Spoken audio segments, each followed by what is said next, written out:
বাংলাদেশকে কঠিন বার্তা দেওয়া হচ্ছে। হ্যাঁ, বাংলাদেশকে কঠিন বার্তা দিচ্ছে নানানভাবে ভারত। ওরালি দিচ্ছে, ইশারা ইঙ্গিতে দিচ্ছে, পরোক্ষভাবে দিচ্ছে, থ্রু অ্যাকশন কাজের মাধ্যমেও দিচ্ছে, যেটা আমাদের জন্য অশনি সংকেত।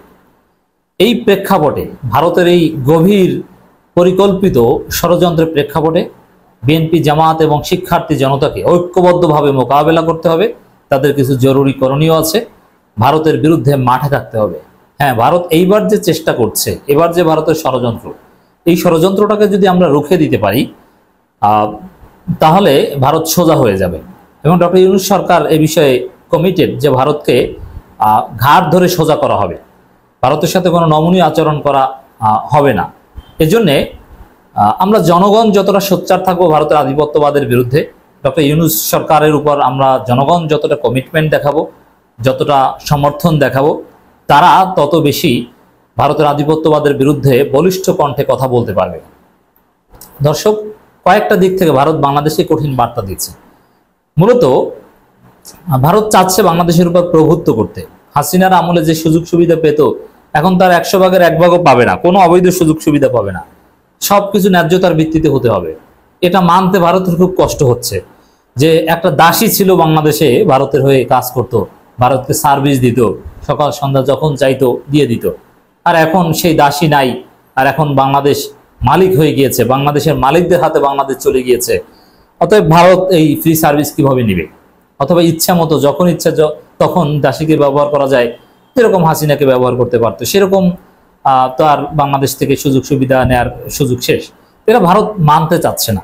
তবে হ্যাঁ, আমরা যদি আরেকটু মাঠে থাকতে পারি, ভারত মানতে বাধ্য হবে, তারপরে সোজা লাইনে আসবে।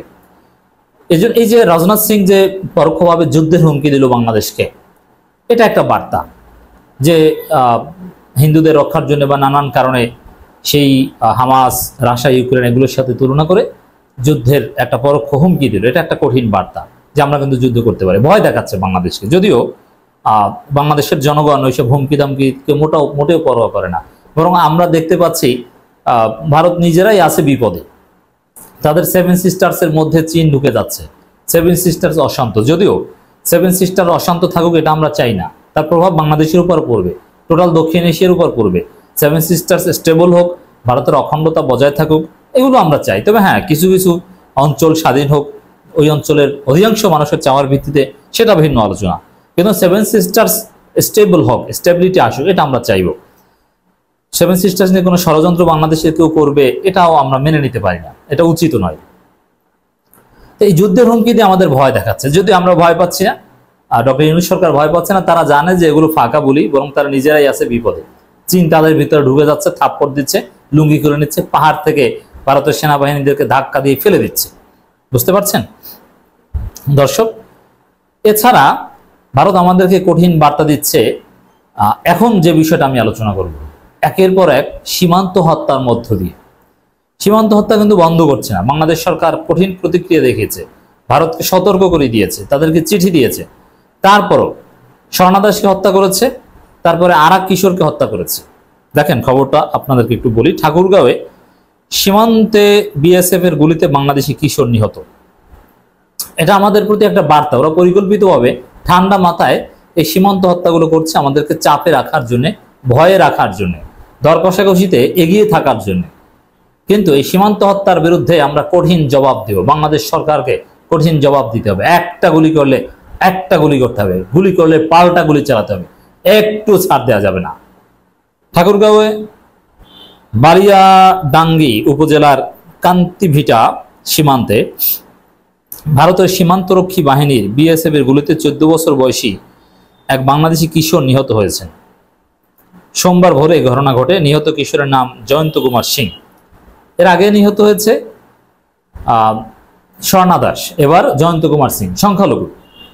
এর মানে দেখেন, এই যে সংখ্যালঘু বা হিন্দুদের নিরাপত্তার কথা বলে, এগুলো আসলে তাদের অপরাজনীতি, রাজনীতির হাতিয়ার। ওরা ধর্ম ঠিক মতো মানে না, ওরা ভণ্ড। ওরা এই যে সংখ্যালঘু হিন্দুদেরকে মারছে। এবং আর একটা ভণ্ডামি এখানে প্রকাশিত হয়েছে। আমার দেশের এক শ্রেণীর চেতনাবাজ ভারতের দালাল, তারা জাতীয় সঙ্গীতের জন্য কান্না করতে করতে মাঠে নেমেছে। তাদের বুক দুঃখে ভেসে যায়। ফেটে যায়।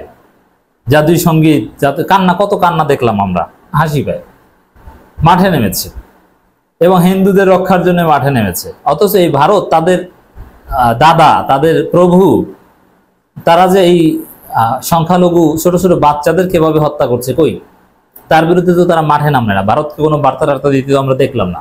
তার মানে ভণ্ডামির একটা লিমিট আছে, বুঝতে পেরেছেন? অনেক ভণ্ডদের মুখোশ এখানে উন্মোচিত হয়েছে। এদেরকে চিনে রাখবেন, এরা আসলে এদের দেশের প্রতি, এমনকি সংখ্যালঘুদের প্রতি, হিন্দু ধর্মের প্রতি, ওই সকল লোকদের কোনো দয়া মায়া কিছু নাই। ওরা পুরোটাই ভণ্ড হিন্দু, ভণ্ড মুসলমান বলি না, ওইরকম ওরা হচ্ছে ভণ্ড হিন্দু। যদি ভণ্ড না হতো তাহলে জাতীয় সঙ্গীতের জন্য যেসব ভণ্ডরা, দালালেরা মাঠে নেমেছে, ওরা এই স্বর্ণা দাস এবং এই যে জয়ন্ত কুমার সিং, এদের হত্যার প্রতিবাদেও মাঠে নামতো। কিন্তু কই, কেউ তো নামছে না।